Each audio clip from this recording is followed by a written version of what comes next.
All right.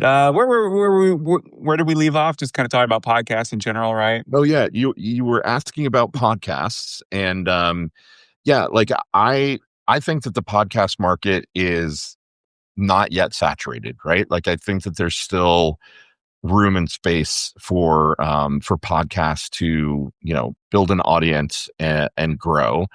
I think it's, as with most things, it's going to be it would be harder to kind of take a podcast and get it into the stratosphere. I think it was definitely one of those spaces where people who, were doing a podcast 5 years ago had a greater opportunity, or God, I don't know, 10 years ago at this point. Podcasts have been around for a while.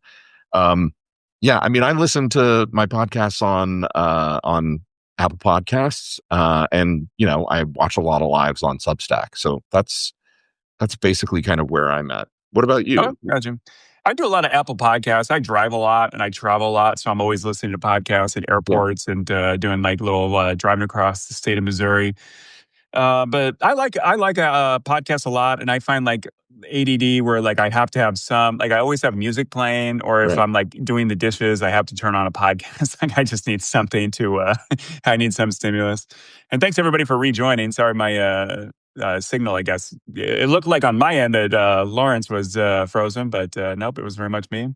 But thanks for jumping back in. Um, let's see. I was curious. I had a couple questions too, more about. I saw that you do Banner and Backbone. You want to talk about what that's about? You got some interesting merch that you sell. Is that right? Yeah, yeah. Um, so Banner and Backbone is something that I started with Frederick Pogue and Nick Perro, and Melissa Corrigan is also a part of it, and it's grown. The thing is, I have kind of been my attention has been kind of pulled away to Daily Whatever Show and to Blue Ant Media, but Nick and Melissa and Shane Urick and some other folks have been running with Banner and Backbone. And the idea behind Banner and Backbone was that we need voices on the left that are talking about reclaiming patriotism, right? Like Oh reclaiming yeah, the I love flag that. Yeah, and, kind of, uh, you know, being able to be proud of America, like, seeing yeah. America for everything, for all that it is not, That's for something I full really history. hate about like some liberals, where they just hate America. It's like they act Right. like we're a colonial hell state that like there's never been a country more cruel and like awful than us. Even though really, when you like check the scoreboard on like world history, especially as far as like hegemonic, world powers go, like superpowers, like I feel like our record's like way better than the average, empire or civilization. Right. Yeah. There's the old, Churchill quote, right? That, democracy is the worst form of government except for all of the Yeah, others that right. have been tried. And, I kind of feel that way maybe about America, right? Like, is it a colonialist imperial power that has a sordid past that exploited people and enslaved people and, built on blood and plunder? Sure. But when you look at it in the scheme of things, is it the worst that has ever existed? No. Not at And, all. Yeah, right. has America at least tried to do good things in the world, Yeah. to do good while also doing well? And I think the answer to that question is yes. And so, you know, do I believe that it is a place that, could be made more perfect? Absolutely. And I think the thing that frustrates me most as somebody existing in this current moment in time is like the idea that we have to give up on it entirely and that we can't fix what is broken. And obviously there's a fuck ton that is broken right now. Right. But we can do it. We just need to like screw our courage to the sticking place and actually get it done. Like we're pretending like we've never had a revolutionary war before, right? Or I don't want things to come to bloodshed. I very much advocate against a civil war and things like that. But we do have the ability. There are 340 million of us, and I don't believe that the majority of that 340 million are assholes, right? Like some of them have become Nazis for some fucking inexplicable reason, but not all of them. It's not Yeah. even half. I don't even think Involuntary it's celibacy, maybe. yeah, seriously. Like the dudes who have not been able to get laid, Yeah. who are Yeah. involuntarily celibate, Yeah. have turned to Nazism, and And they're fuck those losers at work, guys. and like women are getting raises and promotions instead of them, and they can't handle it. Right, right. Um, Like, oh gosh, who knew that true equality meant that some dudes are going to be compared against the full spectrum of everybody that's out there and discover that they are in fact mediocre. Sorry, yeah, guys. right. Sucks to suck. Kind of going with that. I guess we can go and I have a little bit of a political recap. I'm curious to get to some of your reactions to the news. Sure. But in terms of like the incel thing and like Donald Trump's kind of MAGA movement, would you say you're bullish or bearish on that? Given that his approval ratings now in like the mid 30s, he's kind of floundering. Like anecdotally, I don't see any Trump hats really anymore. I don't see Trump flags out and about. You Yeah. don't see the MAGA, guys in trucks with the two MAGA flags on the back of their pickup bed or anything like that.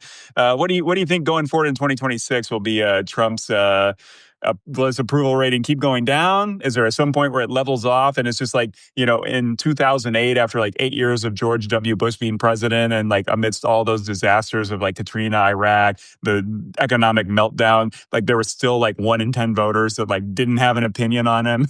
And he still had like somewhere in the mid 30s or something approval Right. rating, 30, somewhere in there. Yeah, isn't it tragic that I look at that back at the time period now and I'm like, wouldn't it be nice to have George W. Bush and Dick Oh Cheney yeah, in office? yeah, or even Dick Cheney. Like what I would give for Dick Cheney to be president instead of Seriously. Trump. Right, right, It's not honestly. great, but it's a step in the right direction. Yeah, for sure. At least I legit believe that he believed in the Constitution, right? And that there Yeah, were things that he wouldn't right. do. I think those two things are a little bit separate now. I think that Trump is, in a decline. And I think in 2026, we are going to see um, a pretty precipitous decline in him and his approval ratings.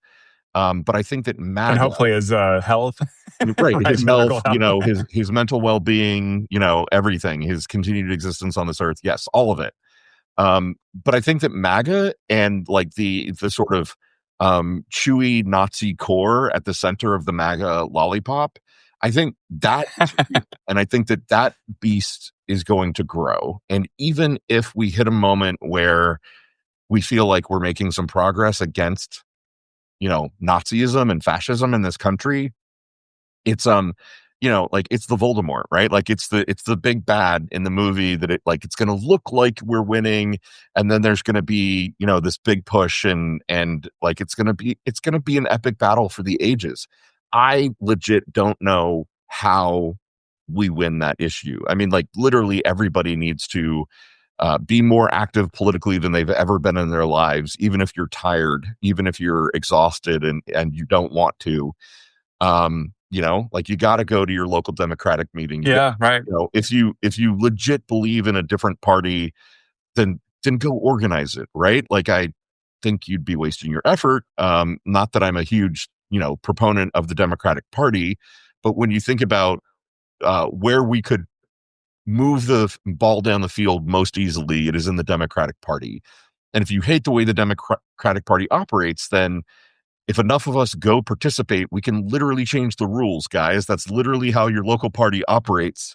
You start voting on things at the local level, and if you hate the way that it's being run, you run for your local Democratic Party chair or communications member or whatever, and you vote to make the rules different in your local party, and then the local party votes for the county party and the state party and the national party. Uh, Yeah, that's the way we got to do it. And our only other option is that we literally all become advocates of fierce advocates of the Second Amendment, and we have some kind of bloody civil war, which would, I think, go really badly for everybody yeah. involved. Do you think a civil war?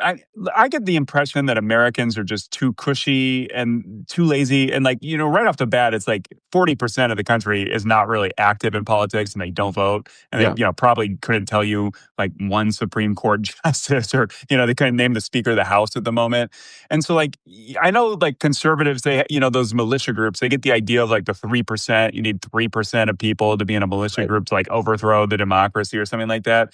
But then, like on the other hand, like you get ICE, all these protests, and people spending all day just harassing ICE agents and things like that. And then the police, like in New York City, telling ICE, like, "Fuck off, we don't care. This is our city. I don't care that you're a federal person. You're not going to commit like blatant civil rights violations right. in our city where we have sanction over this stuff."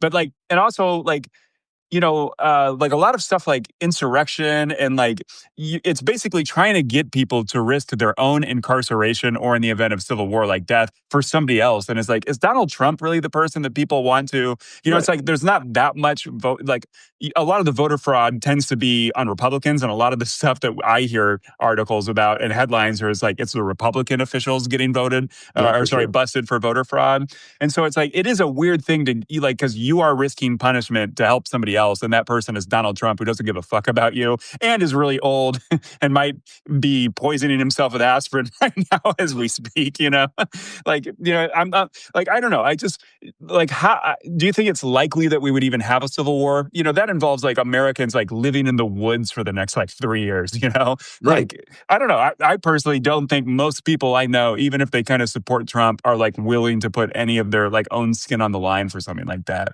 Yeah, I mean, I very much hope that we don't have to have a civil war, right? Like it's crazy that we even have to talk in this way and imagine it. Except, I would say that um, for so long, for the last 10 years, and maybe even before that, under Trump, I think we've all suffered from a lack of imagination, right? Like, how many times in the last 10 years have we heard like, oh, he's not going to win. He's not going to do that. There are guardrails. He can't, no one has ever tried to do that before. And, Yeah. He and just blows through all the right. And he guardrails. blows through all the guardrails, and we all end up suffering from this lack of Yeah. imagination about what could happen. And so I think that there is, how do I say it right? Like a valuable mental game that we can play where we imagine, okay, everything else so far has blown past our expectations. What if we actually got to a hot civil war?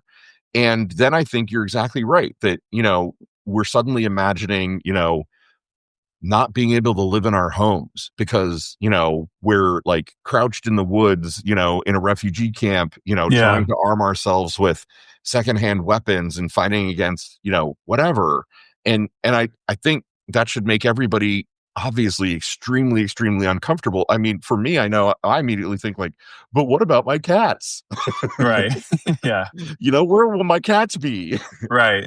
They'll probably be dead or wild or like, like I can't imagine huddling out in the cold night after night, being a guerrilla,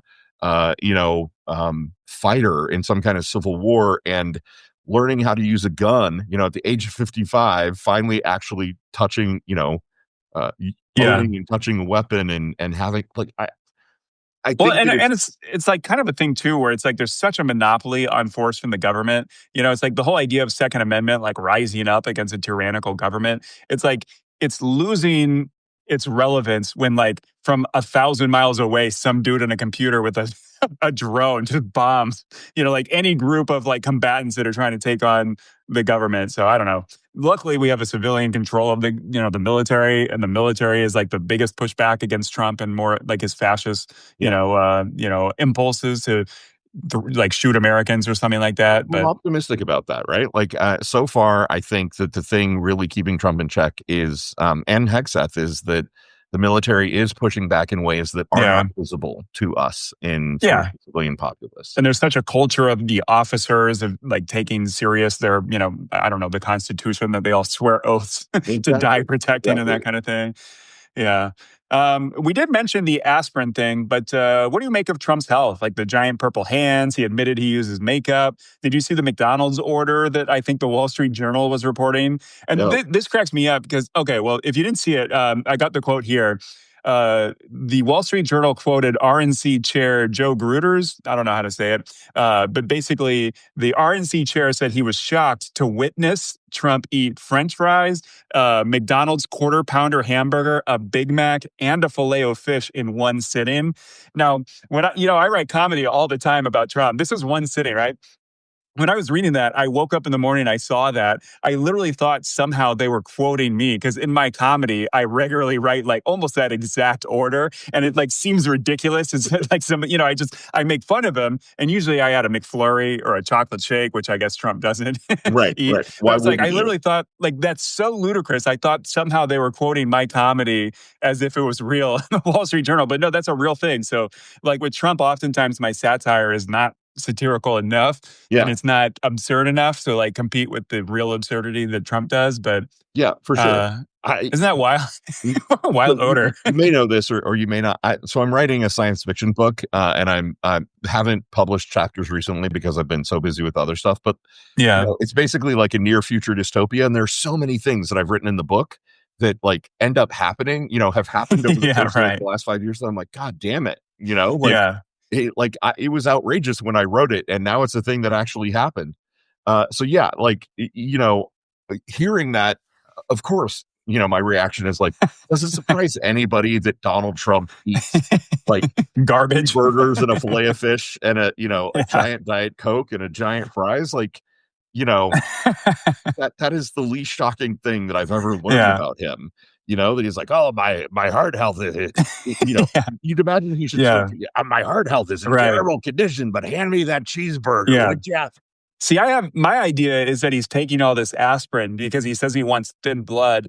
I suspect that he knows his arteries are just clogged with like decades of trans fat and like solidified Big For Mac sure, sauce. for I sure. think he thinks he needs thin blood to not have a heart attack and not have a blockage. Like if his blood gets Oh, too thick, 100%. That's what's he'll have going a heart on, right? attack. Like somewhere along the way that he heard he was Yeah. supposed to take baby aspirin to thin his blood, and Yeah. now he's Yeah. like, Right. come on, I need it Right. thin enough to squeeze through those arteries. Now, this is funny. Somebody did a calculator on the McDonald's website, and that order comes out to 1,740 calories, 2,410 milligrams of sodium, and 89 grams of fat.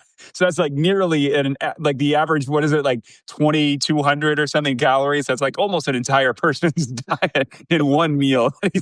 He does. Yeah. Again, I say, does this actually surprise anybody? I mean, Yeah. look, when you are a paragon of fitness like Donald Trump, when you're 6'4" Healthiest and president we've ever had. 225, and Right. what was the thing that they released like a year ago that was, oh, Donald Trump is a perfectly, great specimen of manhood at 6'4" and Yeah. 220 and Yeah. 10% body fat. And I was like, Right. please. And the height thing is funny too, because people will like see celebrities that he stands next to and he's like quite a bit shorter. And like Right. their height is listed at like 6'2" or 6'4", whatever he claims he is. Yeah. Let's see. Moving forward to 2026, what do you make of the idea that we might have our first trillionaire now that Elon Musk is, I guess, just adding like 100 billion here, 100 billion there to his net worth, and a lot of that's made up because obviously the Tesla stock value is a little bit of a Ponzi scheme because Tesla is not making enough cars and is not competitive enough with all the other car companies to Right. warrant being like triple their stock value. Yeah. But do you think, should we cut off like, people say we shouldn't have billionaires. So we maybe all agree no trillionaires. Like once you get to 999 billion, like just fuck it. You're Hey, man, done. You're not getting any I've more money. said, I've made the joke before that like no billionaires, right? That Mhm. like once you get what I posted a couple months ago was like, here's an idea. How about you can get to 999,999,999 Yeah. 999 and 99 cents, right? And then immediately after that, we hand you a plastic trophy, like a little plastic trophy, that says, congratulations, you won capitalism. Yeah. I like that. Yeah. You win. You're a Uh-huh. winner. You get a t-shirt, You did it. maybe a Right. You get a crown or t-shirt. something. You get a t-shirt, a nice ringer tee, it's nice high Yeah. quality. And then everything after that, like immediately goes into like feeding people and getting kids medicine and paving roads and, like, Yeah. so should there be trillionaires? Absolutely the fuck not. And like, here's the thing.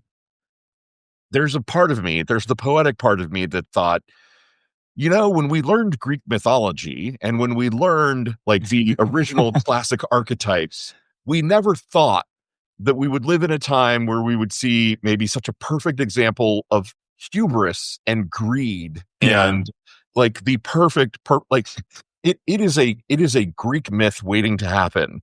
He is the first man to become a trillionaire, and never has there been anybody less worthy of being a trillionaire, Yeah. right? Like, never has there been anybody of more abjectly craven moral character and like the belief that he needs to get all of these women pregnant because he has superior genes, For his genes. Yeah. right? It's like the most disgusting, but Yeah. somehow perfect example of everything that we learned from Greek mythology and the gods and all the original archetypical stories of, don't be a bad person and be unworthy, or you will be Yeah. Right. slighted by the gods. And it's weird too, because all those billionaires are like really obsessed with Lord of the Rings. Like Peter Thiel names every company he has after some like obscure reference in Lord of the Right, Rings. right, And it's very weird because that's not at all the moral of Lord of the Rings. It's right, like not at right. all what J.R.R. Tolkien was about. Like Palantir, right? Like he names the Yeah. company Palantir about the scrying, the magic crystal ball scrying orb that Right. actually ends up taking over your brain and being a tool of Sauron, the big bad, the big evil.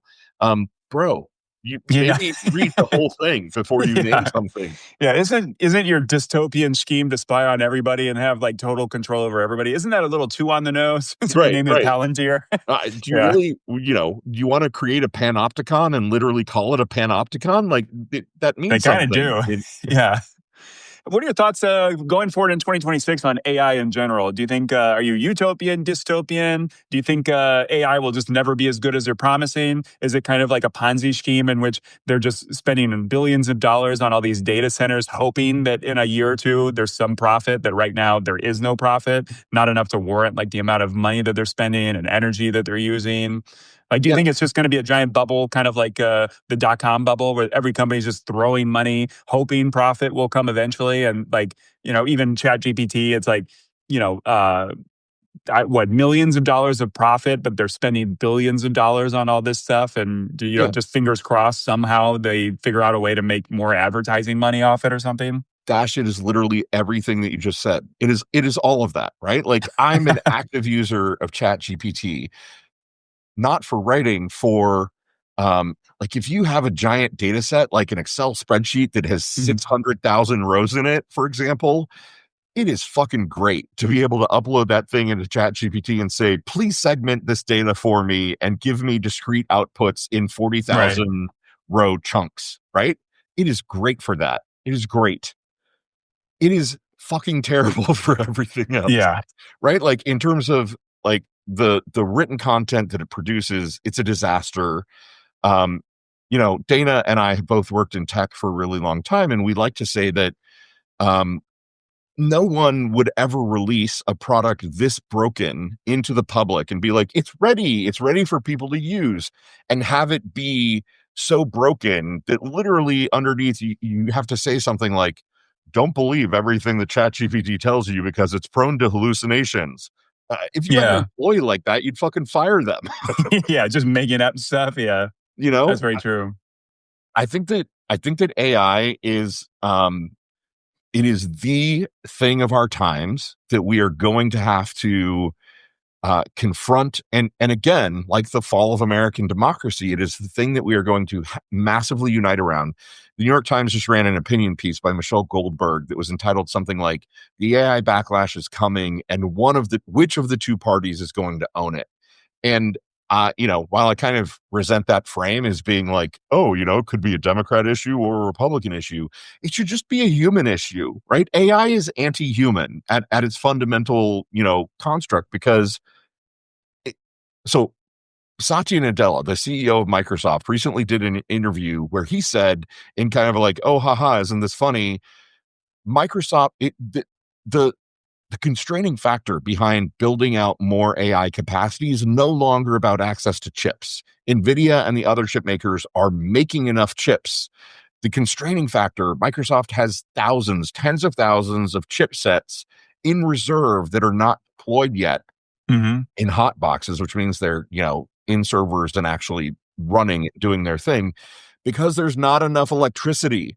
Right. Because we don't have enough electricity to be able to actually deploy as many servers as just Microsoft wants to deploy. And then consider that Facebook and Apple and Google and OpenAI, like, they all are in this place. So it is an environmental disaster. It is a social disaster because literally jobs are going away.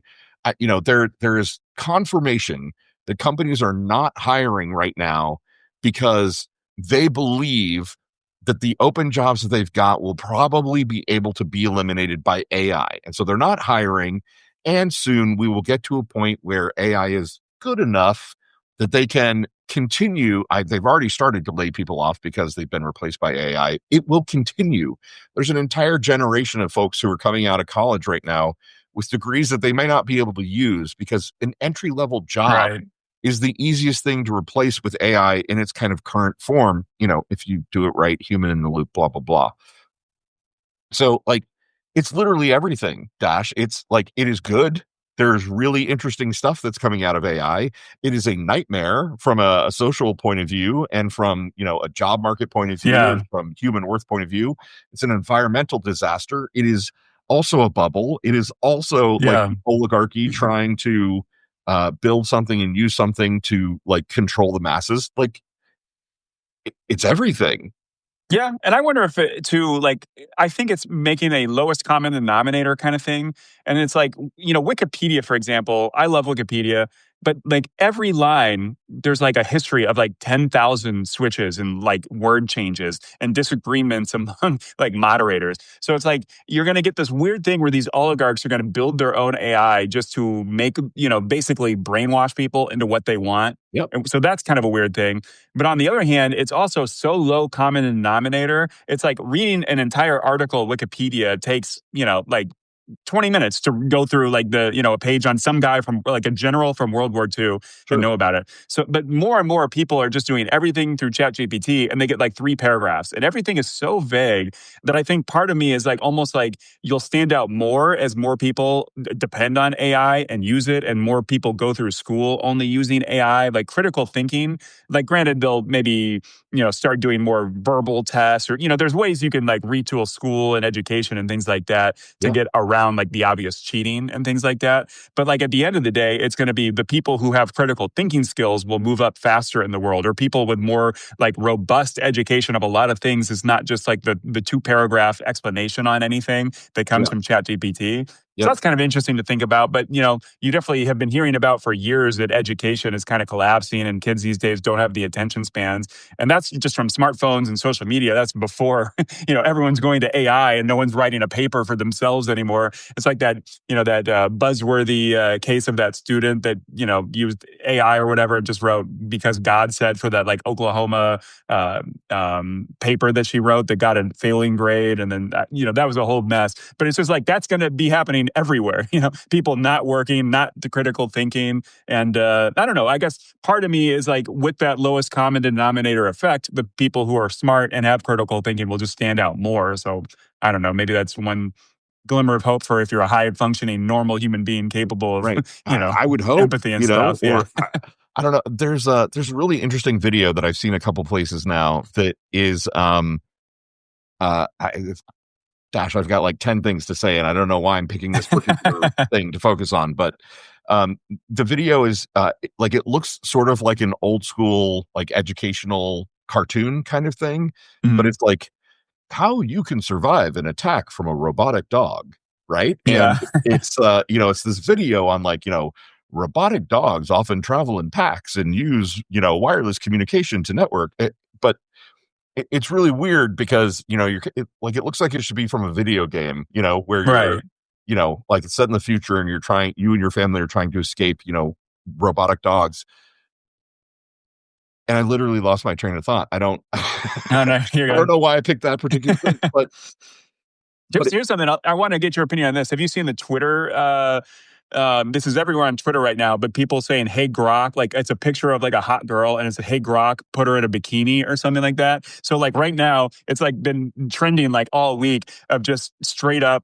I guess that's like kind of like low key soft porn, but like, right. isn't that like literally a crime to just like undress women and just have like Twitter's like AI do Yeah. this and just any user, and that I was talking to Adrian Polk about this, and it's just like ultimately, what's the test case that like with AI, like how is it legal to just essentially any woman in any role or any public notoriety? There's just going to be like endless porn made of them, and like how is that legal? How is that? How do you not get sued out of existence? Like how is Grok not being sued that all This is these women are literally just the debate at my at the Christmas dinner table of my family, right? We were debating, you know, AI and using AI or other mechanisms to, you know, to basically spoof somebody else's Mhm. identity. And I know, um I won't reveal how, Dash, but I know that there are tools that you can use Uh-huh. where you take like any woman and say like, here's her in a nice sundress, and it creates a version of her with her boobs hanging out, right? Mhm. Um, I've never done this, mind you. I've never used this tool. I've just been places where I've seen advertisements for it. Mhm. But like that should be a crime. That is a Yeah. crime, right? And so what I was arguing at the dinner table is we need an amendment or something that basically says you own your digital identity. Like you Right. own Your your likeness. face, you own your DNA, you own your facial structure and your voice, you own your online digital footprint. Like an information protection act that is about protecting the things that make you you and uniquely recognizable as you. Right. And we were talking about this because apparently there's some girl who AI'd a picture of her with LeBron, right? I'm pretty sure it was LeBron. And but it was like her courtside, and they're, like she's on the sidelines, and they're talking, and then he's like hugging her, and then she's like standing with him, and he's got his hands on her waist, and like really intimate kind of poses, all fake, right? All AI. Yeah. And we were arguing about this, and somebody's like, oh no, that's art. And I was like, it's not though. It's Like hard. there isn't, you can't Right. argue that like, oh, my prompt engineering was so good that I created this piece of art. It's literally stealing another person's identity, and you're defaming them because, Yeah. Right. assuming LeBron is in a solid committed relationship, now there's a piece of like looks like photographic evidence that basically shows him like on the verge of cheating, right? Yeah. And the idea here is that shouldn't you own your own physical, characteristics and your identity in such a way that if someone produced something like that, you could sue for whatever, for damages, for copyright Right. infringement, for slander or whatever. And and we ended up talking about this idea that there are these tools out there. You could take any woman's face and body and turn it into Yeah. basically porn, not just softcore porn, but porn, Right. and it should be illegal, and it should be a crime. And The 2028 election is going to be real fun with this. no, exactly, Just like all fake you know everything. I was like, what's going to happen when when in the next election a video comes out of one of the candidates sucking a dick, right? And it's Yeah. entirely and completely fake. And and there are going to be some irreducible number of people who will believe it no matter what, right? Yeah. And we're entering an era where there's going to be forever now some irreducible number of people who will never believe what they see in video evidence, Yeah. and That's true. Yeah. some number of No one will people know who anything. believe everything. Plus, it's annoying too. It's just this is like a lower stakes thing. But just when you see a video of like a puppy doing something cute or babies doing something funny, like did that happen? You see a photo of like animals out in the wilderness. Was that real or was that just fake? A Right. beautiful sunset. Was that just completely made up? So I Yeah. mean, we definitely got to do something to make it obvious when it's like some kind of watermark or something that makes you aware of what's real or what's not. Yeah. Somebody sent me a video, like, it was this adorable video of like the cutest cat you've ever seen, like this super Hmm. cute kitten. And I was like, "Aw." and then the video keeps going, and like soon it's the cat like making sushi, and I was like, God fucking damn it! Like this Yeah, entire thing is right. fake, you know? Like Everything's fake. Yeah. What do you make of people drinking less than ever? And now we have this thing of like phone free bars. I guess what do you make of just Gen Z and Gen Alpha kind of coming to terms with like a fully integrated internet digital like existence, even when they're young? And like, you get the idea now where like Gen Z bars, like, people don't dance. They don't do anything that could be considered cringy that older people would dance and have fun or drink too much just because there's smartphones everywhere. Do you think this is really bad for society that people can't have childhoods, they can't have fun anymore? Do you think there will be some pushback against this? I, you know, I, I think a backlash towards the way our modern society exists is absolutely logical. I think if I were a kid in this day and age, I would probably be on that boat. Hmm. I mean, look, I've done a lot of things in my life that if phones existed when I was coming up Yeah. and there were videographic Yeah. evidence of my existence and the mistakes that I've made in my life, I would probably be even more of a giant bundle of paranoid, Yeah. constant nervous breakdown crisis than I Uh-huh. already am. Like, how, like, so, I made the joke about, we're going to see a video of a candidate doing something that was artificially generated. But like, when you think about how many people have used phones during sex, right? Hmm. We, we're, we're in someone is going to be the first president who we've seen their sex tape, right? Yeah. Like it's bound to happen at this point Well, with because Trump, with the Epstein files, might already have that right. president. Well, probably we've already got it, right?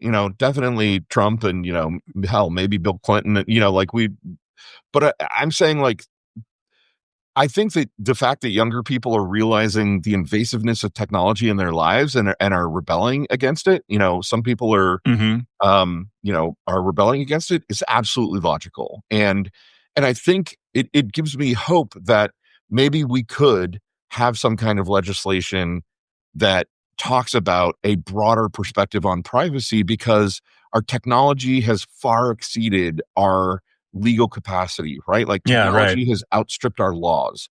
And so we're living in this really weird and icky era where I don't own my likeness. I don't own my voice print. I don't own my DNA. And I should own those Yeah, things. I right. don't own my digital footprint on the web. And I should. And and maybe these kids kind of realizing, I don't know that they've fully thought it through to that extent, but maybe they have, and maybe they're realizing that this is not a thing that is healthy for us to exist in. Yeah, Um, it would be nice too if we adopt that Australian law. It seems like there is kind of like a push for it in Congress of banning smartphones until you're 16. I think that's like a pretty good no-brainer. If everyone's on the same page and everybody has to abide by it, everyone will do it. right, right. And we should do what Finland does. They teach kids how to discern the truth, right? Like, we were talking about AI and AI in schools. I think part of what we should be teaching kids is how to use it correctly. And then also, like, hey, you know what? Your assignment is to go write this paper with AI. And then your next assignment is to take the paper that you wrote with AI, and with no AI allowed, you have to go fact check it and research it. And you have to, Yeah, right. dissect it and tell me, did the AI actually come to the correct conclusions? Is there any evidence of hallucination in there? Like, and then for your test, I'm going to sit you down in a room with no phones and no Wi-Fi access and a pen and a paper, and you've got to rewrite the essay, kind of from memory, not to show that you're memorizing, random factoids, but to show me that you've logically processed all that. Like we should be thinking about, Finland teaches their kids how to determine fact from fiction, right, and how to source and vet their sources so that they can say this is true or this is the most likely thing to be true, and this one is probably propaganda, Right. and Yeah, no, it's a good thought. I think education definitely has so much room to grow and adapt to like all of the challenges. And of course, it's like literally a totally different generation. You know, it's a totally different childhood, totally different world that young people today are, coming of age in. Yeah. I'm curious, what do you think about going forward into 2026? Do you think Trad Wives and like kind of like, like that Mormon Wives show is like really big right now? I haven't seen it, but, I'm sure it's as trashy as any of the other, like Real Housewives kind of shows. But do you think like male loneliness and the kind of like female loneliness that comes from that, like what do you make of like our social changes or maybe like the gender wars that are going on into 2026? Kind of broad, go where. What about Trad Wives? What do you make of Trad Wives? Do you think Well, that'll I keep you know, going, I'm or do you think really it's a fad? I'm I'm pausing, right? Because I'm like, what is a gay guy allowed to say about gender Hey, maybe you got the dynamics? best. Maybe you got the best perspective because you're not, so to speak, in Yeah, skin in the yeah. game of the gender wars You the know, same way.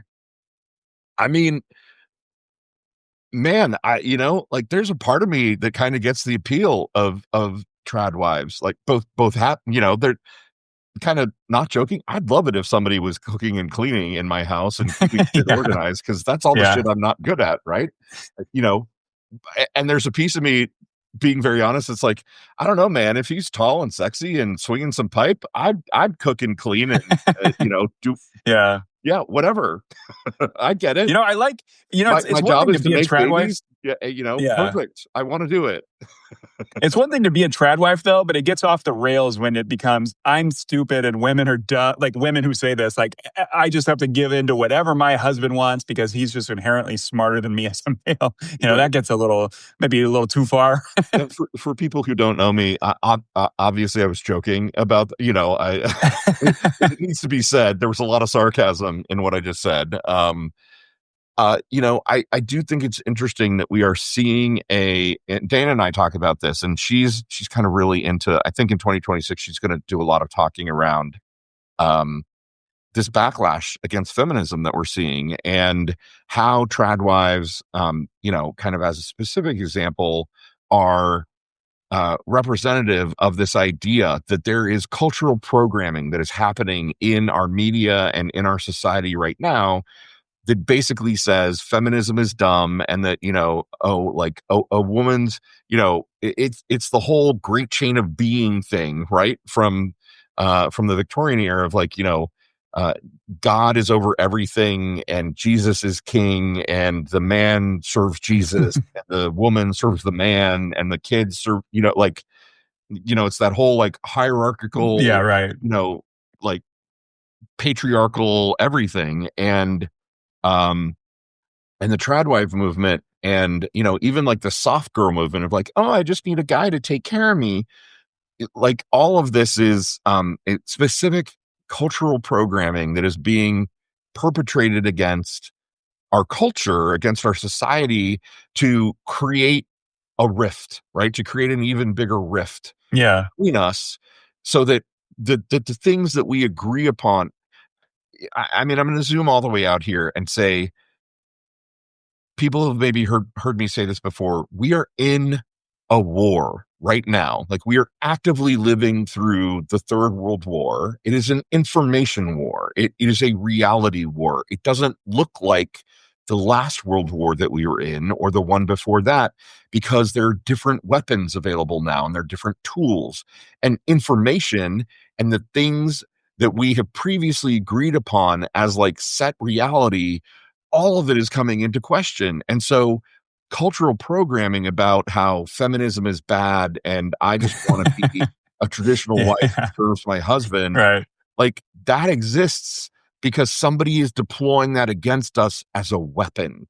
And we Yeah. are not. Or it's not even nefarious always. Sometimes it's just a grift, A lot of those trad wife people, they have For sure. teams of people. They have like 10 employees. They're not watching their kids. They're not doing any of that stuff. It's literally, they're just getting 100%. advertising money by putting on this entirely created fake front. I mean, it's like what we learned about Rush Limbaugh, right? Like he was literally paid to spew nonsense, and he may have believed some of it or all of it, but he knew He Yeah. knew that he was performing a role, Yeah, it was that just he was entertainment. getting rich off of just propagating these ideas, whether or not he believed them.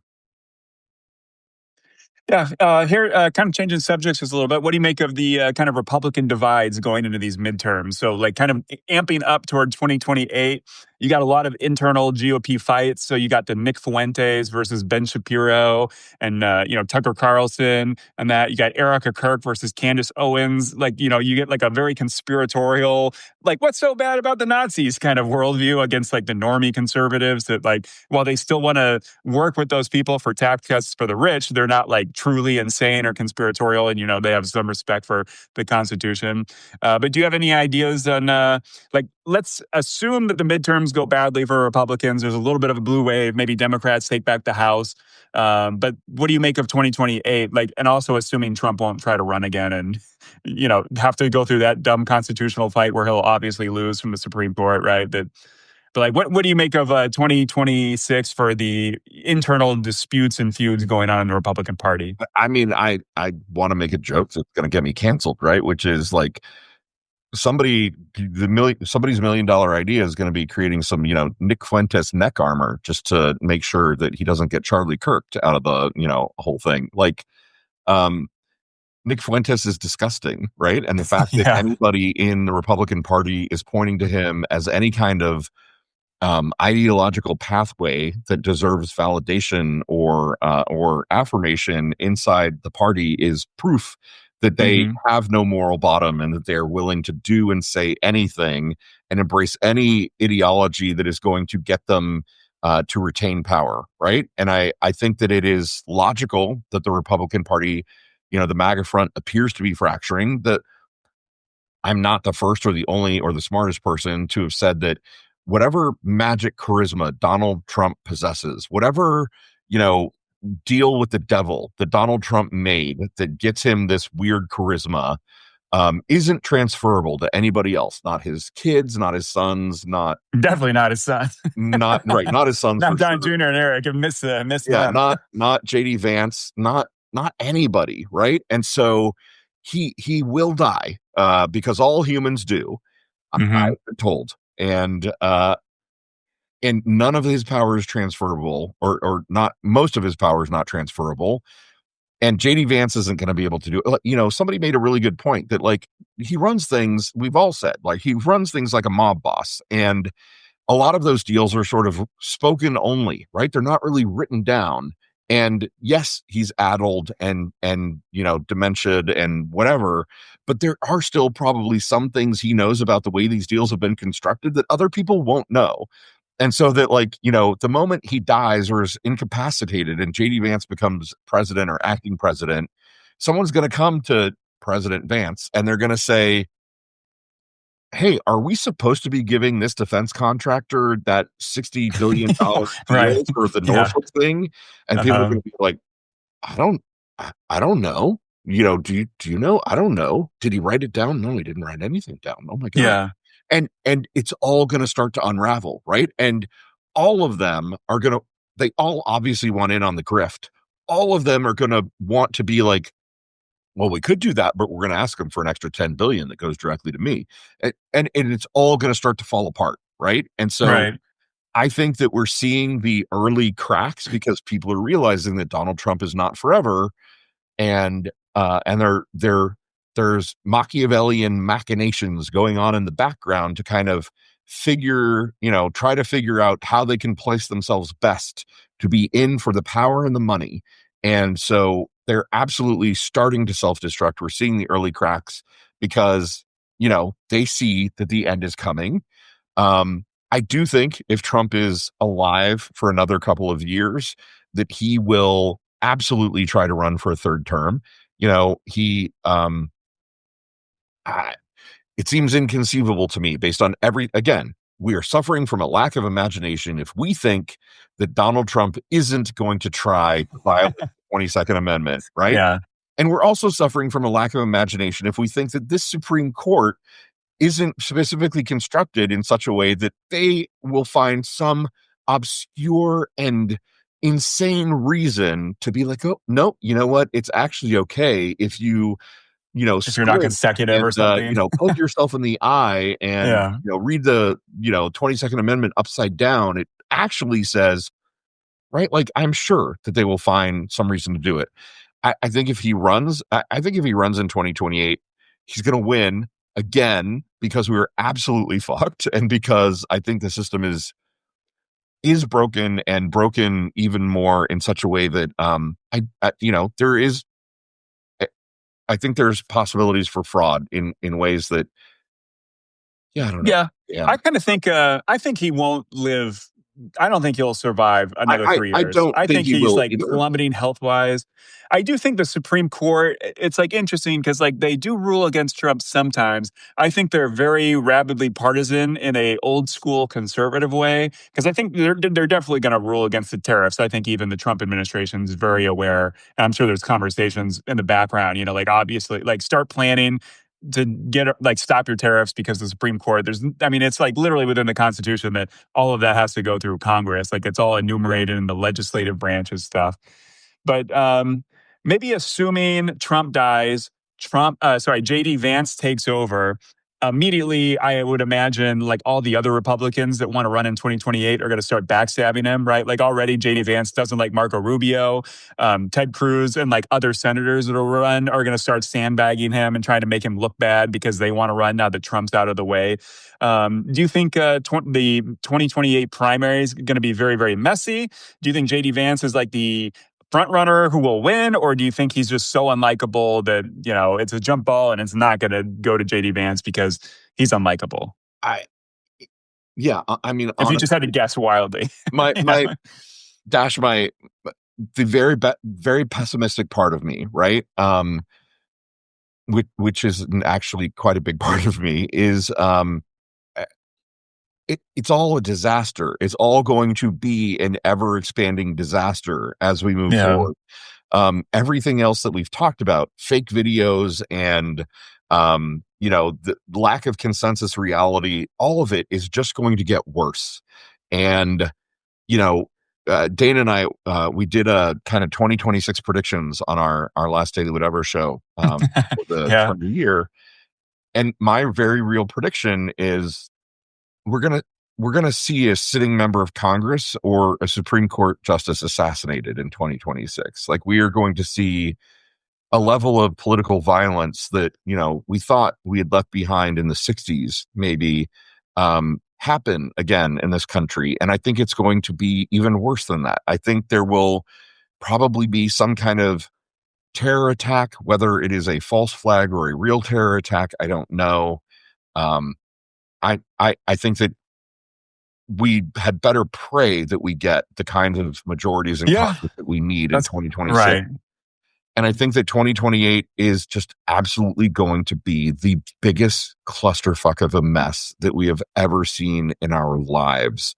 I think the Yeah. Democratic Party is going to rip itself to shreds, because there are Do you think so? people. In what way? Like in a woke litmus test kind of way that like they. Not a woke litmus test. I think that there are people like me who are absolutely done with Schumer and Jeffries and Pelosi and like the traditional Democratic power locus that believes in seniority and has tried to keep AOC down, and that wouldn't endorse Mamdani at I I'm done. I'm fucking done with that, right? And I do go to my local Democratic Party meeting, even though I'm in blood red Indiana, and I'm going to ensure that that there is like a grassroots movement here, and like if it is in my power to ensure that we are having a conversation in the Democratic Party about how we have fucked ourselves over these last decades by taking money from APAC and being in the pocket of big corporations.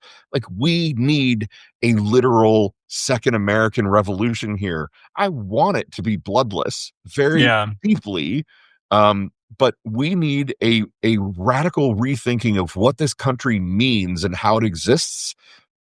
And like 2028 is absolutely going to be about the Democratic Party fighting for those things at the same time that the Republican Party is fighting to see who gets to inherit Trump's mantle, and they're Yeah. ripping themselves to shreds. Like, I just don't think that there's any possibility of some kind of like peaceful and lovely 2028 election where clearly the best person wins, and we all, come together and sing Kumbaya. Like, it's just going to be an But do you think there absolute. might be some reaction to Trump? Like if you look at a lot of the presidents, like the president who wins is kind of like the opposite in many ways of the Sure. president that preceded him. So maybe like both parties would be receptive in the primaries to like maybe like an overtly Christian values kind of person of like lowering the temperature. Like maybe that we would just have that, pendulum switched back to a more civil kind of political I mean, community. maybe, right, like I inherently rebel at that idea, but then there's a piece of me that's like, Yeah, if it was James Tallarico, right, like, sure, like, right. I like him and I like his version of Christianity, and what he says, but I think that, again, I say we're at war. We are in the middle of the Third World War. It is an information war and a reality war. And Russia and China and others are actively working against us to basically tear us apart from the inside. Our freedom of speech, the First Amendment, has been weaponized against us to such a great degree that I don't know Yeah, how we get back to consensus reality. right. And it's wild. It's like when you look at that map of like where the biggest Facebook groups and stuff are, like they all come from like Africa and India, like on Twitter, with those leaks of like you could see like the where they're located. And Yeah, it's just like at some point, it's like, why should a country allow these social media companies to just allow all these bad actors that are not American to just poison all of our like consciousness? It's like every person that you see on Twitter that's like the biggest MAGA troll, it's like that's a person that's just making money from some like warehouse in India. for It's sure. like a team of people just like making, the pennies from the advertising sold on Facebook to just like poison all our minds, divide us against each other, convince us not to get vaccinated, and like Right. all these things to just ruin our society. I, It's I mean, insane. this is what I'm saying. Like, we need a radical rethinking of how we govern ourselves, right? And that includes an amendment for, personal digital privacy, where I own my likeness and my voice and my digital footprint and everything and my DNA. And we also need amendments or something that acknowledges that information is a weapon. Information in the wrong hands can be used as effectively as a nuclear bomb and has been done against us. And so, I mean, like, I don't necessarily like where that takes us, right? Where you could be arrested for, I don't want to say be arrested for thought crimes, but, be in possession of information that could get taken away from you because, like, we need to have a conversation deeper and more philosophical than anything that I think we have proven ourselves capable of doing in this country. And Yeah. I don't know how we move forward without that conversation. And I also have zero faith that we have the ability to get it done. So, Well, I don't know. When you look at things like, what is it, Amanda Littman's like run for something, like mhm, just record breaking involvement. There's record breaking numbers of people running for seats and stuff like that. And obviously, a lot of them, as we get more and more gerrymandered, a lot of seats are just kind of safe for whichever party anyway. right. But I do think 2026 will be a good example of maybe like I've talked about before, that maybe there should be a little bit of ageism, as in, like Democrats, the last like five people that died in office were all Democrats. And Oh, so for like our sure. party's such a gerontocracy where Yeah. like not to be ageist in a very negative way, but it's just like with all these changes and the digital stuff, AI, it's like if you're 83, you should not be running for reelection and you should lose your primary and we should get somebody who's like 45 or something like that. You Honestly, know what I mean? and if you're 83, why are you running for office anyway? Like, you should be Yeah. retired, for God's sake. Like, Spend a you day with know, your grandkids, please. seriously, like, go live your life, Yeah. like, whatever. Yeah, I absolutely agree with you.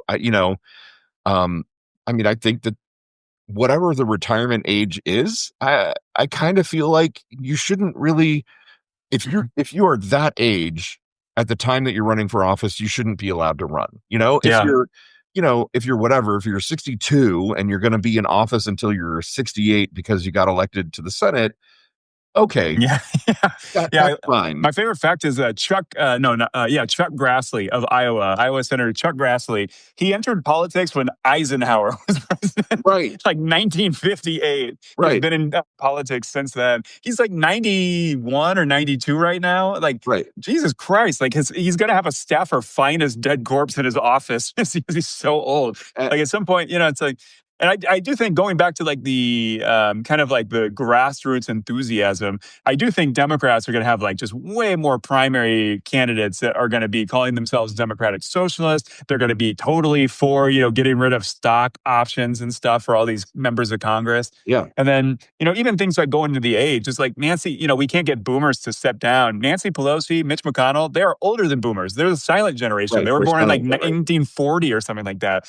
And it's like, yeah, I just think a generation change, like this is going to be a big generation change, both in the midterms and then certainly in 2028. Because I do think people on both parties are just really like, it's so calcified and we really do need like a giant paradigm shift. And, hopefully like the first thing like in 2026 they do is they have enough votes to get rid of all these stock, options going on in Congress and like Yeah, that insane, like everyone goes to Congress and like leaves Congress with like $30 million right. based off No, of obvious insider trading. yeah, we should absolutely ban any kind of like private stock ownership, cryptocurrency, anything. Like if you're in Congress, your job is to serve the people. And Yeah. if you've got money, you put it into, I don't know, a managed mutual fund or something.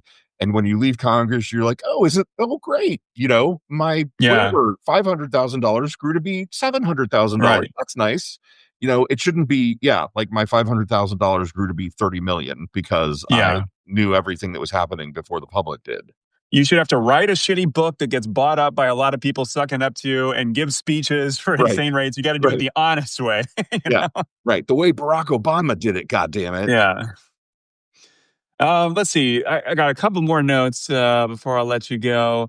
What do you make of the like Trump's just like this is interesting because it's such an unforced error with the tariffs. Because I heard somebody on a podcast, I forget who, they were talking about how like really these tariffs are like the worst of all worlds. Because one, Trump is doing these tariffs that are willy nilly. They're often inspired based on Trump's personal vengeance. Like when he got pissed off at Brazil and ramped up the rate, he got pissed off like India wasn't going to nominate him for the Nobel Peace Prize, so their tariff rate went up.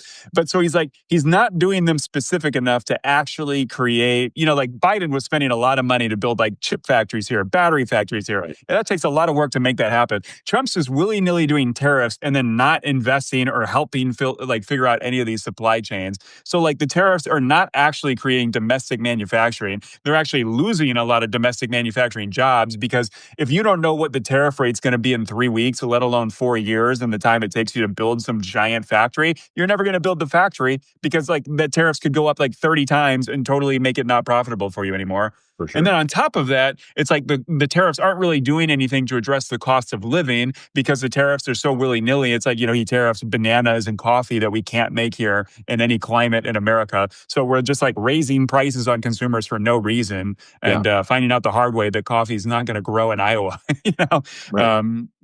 So it's like this weird thing where like Republicans in Congress don't want the tariffs. I think all Republicans are going to be so relieved when the Supreme Court says, yeah, the president has no authority to do this. Everyone will be relieved. It'll be good for Trump, whether he admits it or not, that like, the needless economic destruction that he's causing will stop if they take away that power.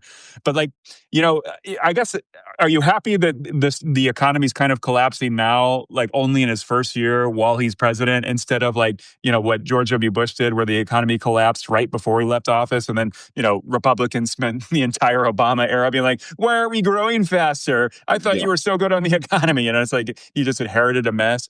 But what do you make of just the kind of economic supply chain problems, the cost of living, like unforced errors that Trump's kind of like fucking over his own administration with? Yeah. I mean, there's a lot there to unpack. And I'm not happy that the economy is crashing because I don't want to root against America and I don't want to root against Americans, right?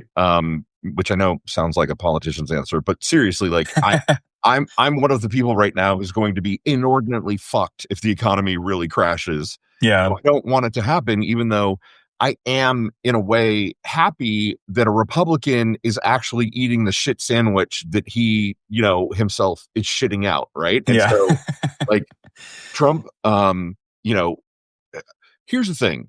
I'm going to go back to saying we're in a reality war. We're in an information Hmm. war because when I was growing up, I sound like such a fucking old man, but I mean, I literally remember learning in school, learning in college, like in high school and in college, that tariffs are bad. That tariffs Yeah. serve a very limited purpose in terms of an economic policy, and that like consensus reality was that you know tariffs were part of what started the Great Depression and fucked everything up, and that um, tariffs shouldn't be applied in the way that Trump applied them, right? And like that was what everyone believed, you know?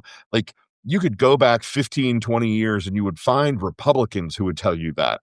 You And can find them now. They might not say it publicly, but they're texting each other. This is batshit crazy. right, right, absolutely. And again, how did we let ourselves get to a place? How did we get to a place where this one dude comes in and finds some crackpot economic professor from some backwater who, believes that tariffs are the way and elevates that person and then turns, the American economy into a fucking disaster zone in exactly the way you said, by applying these tariffs in the most ridiculous ways possible.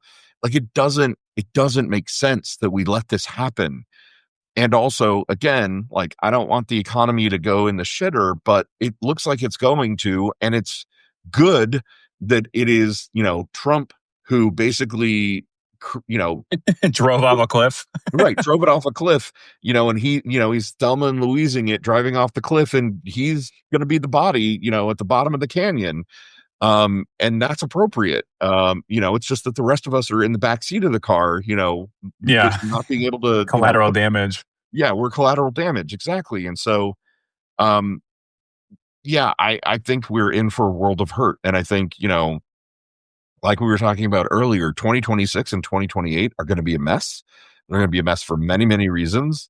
And now add on top of that, the economy is going to be an absolute shit show.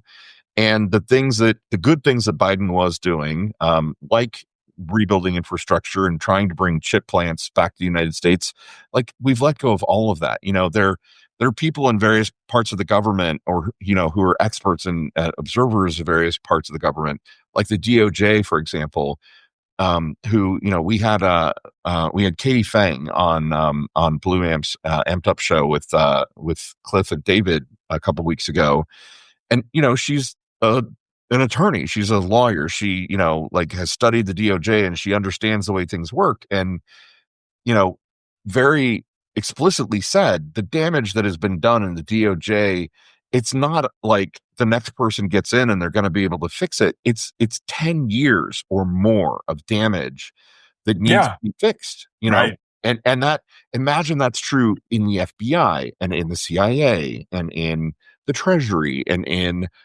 obviously the Department of Education. Like Yeah. every piece of the government is being driven off a cliff simultaneously. And it's not just like we're going to be able to snap our fingers and get it back. We're going to have to rebuild. We're going to have to dig ourselves Yeah. out of this pit.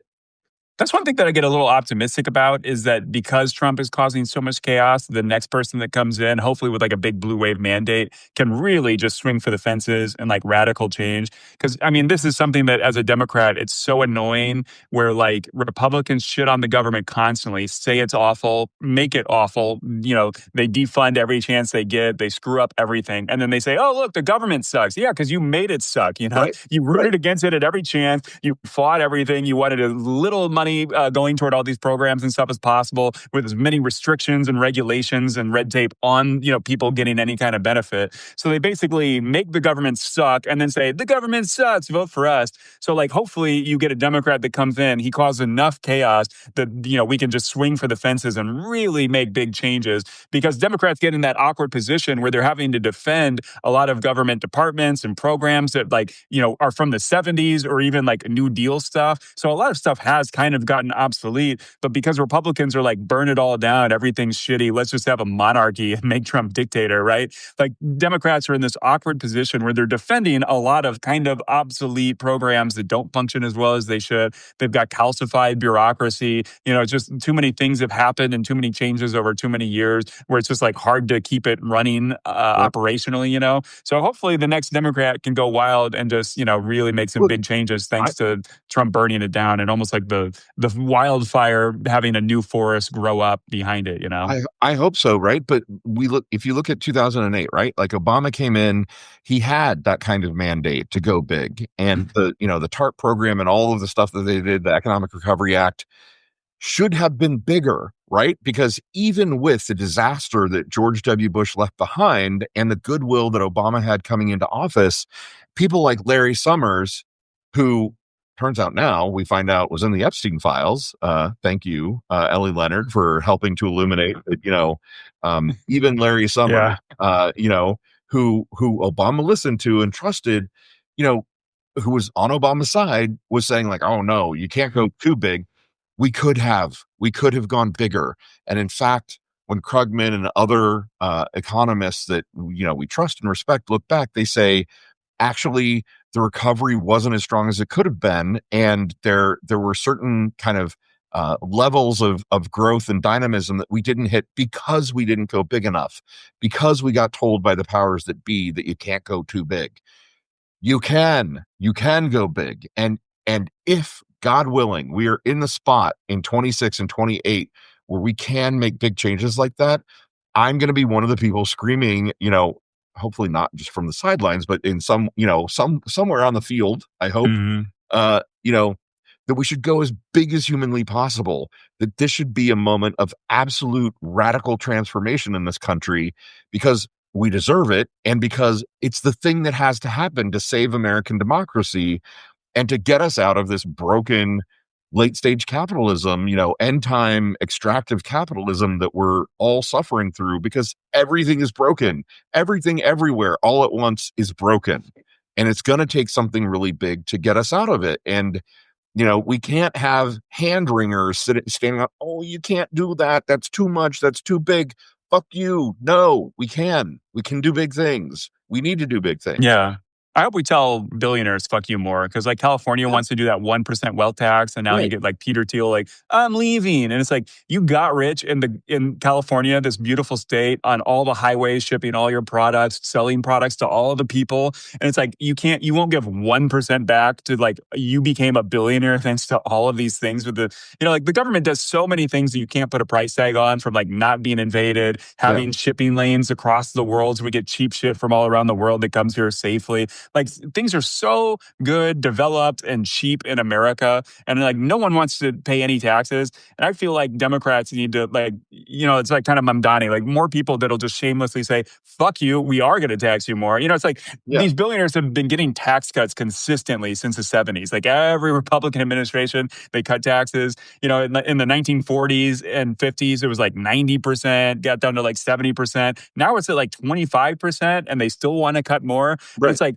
California is going to raise taxes by 1% and you're going to take your ball and go home. Like, fuck off. Like, I feel like more company, like, we need to change the tax code so that corporations pay more, billionaires pay more. And if they want to leave and go to another state, okay, fine. The money that you're making here in California still will get taxed more or something. But we just need Democrats to, I think about this a lot too, because everybody calls every Democrat communist, socialist, fascist. They don't understand any of those terms, but they Right. say everything is communism. So it's like, if you're already going to get called a communist, if you're like, let's tax billionaires $1 this year, Right. communism, it's like, just go big. They're going to call you communist anyway. They're Right. going to attack you no Absolutely. matter what you do. Fox News is going to bitch and moan about everything. You Right. might as well just go big and say, I don't fucking care about their criticism, I mean, there's another thing we need to do, right? Like Fox News needs to basically be legislated out of existence. Mm-hmm. All of the protections that we had around the public airwaves and the obligations that the Yeah. networks, have towards the public good. Yeah, let's have All an of that needs IRS to come back, audit, see what we right? find.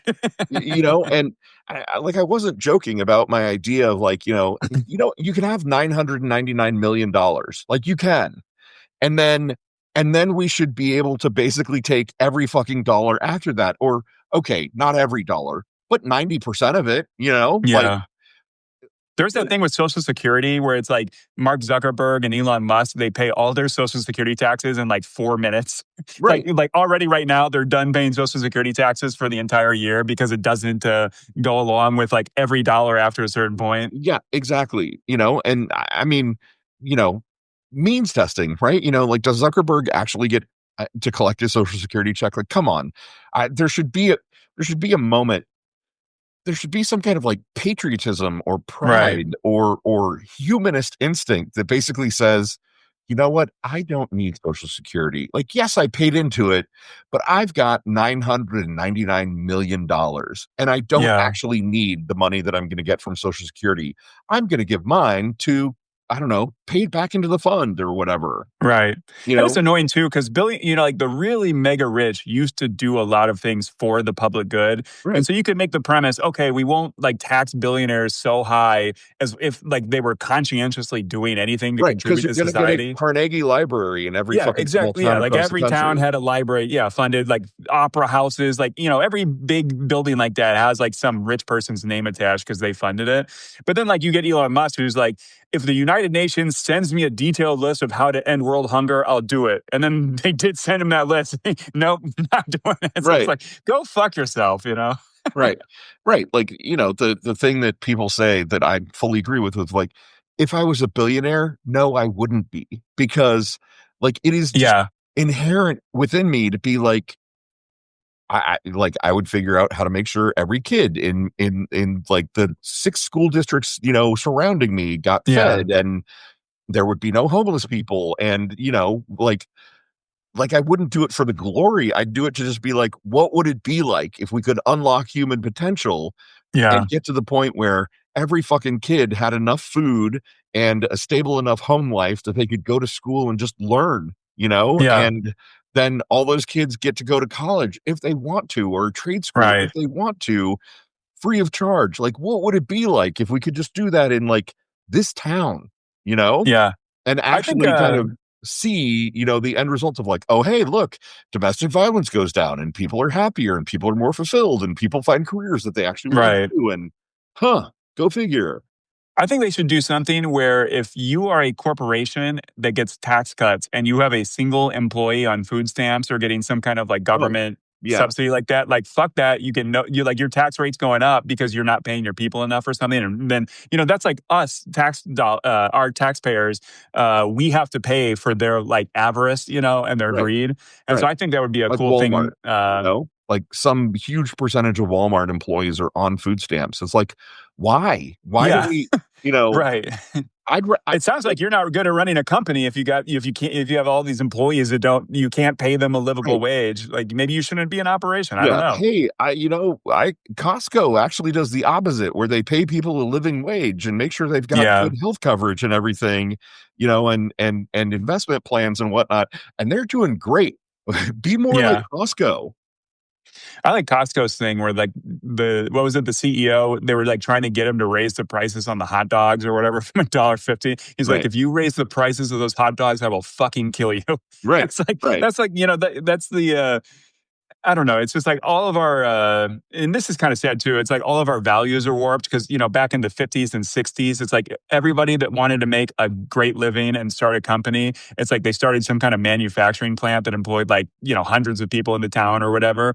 But nowadays, everyone that wants to get rich quick and make a great life for themselves, they all go into finance to make money off of money. And it's just like that, like a Right. complete lopsided change of like what we value in society of making a living. Or It's like worse, they I decide want that to they're make a going to ton of be money and not give any of it away to anybody in my community. right. It's such a Or they warped decide thing. that they're going to be influencers or, you know, like Twitch game streamers or something, you know, like Yeah.